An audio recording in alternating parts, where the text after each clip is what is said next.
Shamefully, I have to admit, until this past week, I have never listened to Martin Luther King Jr.'s I Have a Dream speech.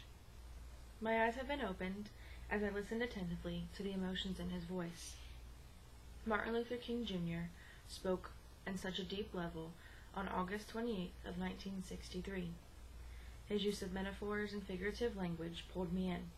He used many metaphors, which made me realize the meaning in his words. The quote, "drinking from the cup of hatred," caught my attention. He didn't condone the use of violence for answers. He didn't want his fellow brothers and followers to drink from the cup of hatred and to be like others. He knew that hatred wasn't going to get them answers, that violence wasn't going to get them answers. He wanted to do this in the correct manner. Rise from the dark and desolate valley of segregation to the sunlit path of racial justice. This gives a clear picture in my head.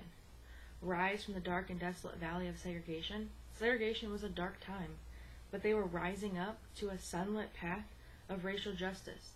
Racial justice was to them, a freedom of the future. But the most important piece that really stuck out to me was when Martin Luther King Jr. used the comparison of our country setting up a promissory note. We set up a promissory note that promised all men to be equal, to have the chance to life, liberty, and the pursuit of happiness. By allowing our segregation, we were defaulting on our promissory note.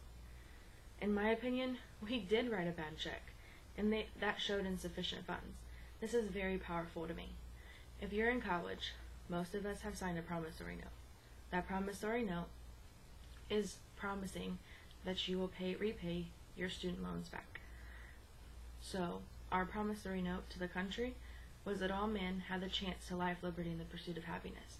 That we would all be free. We would all be equal.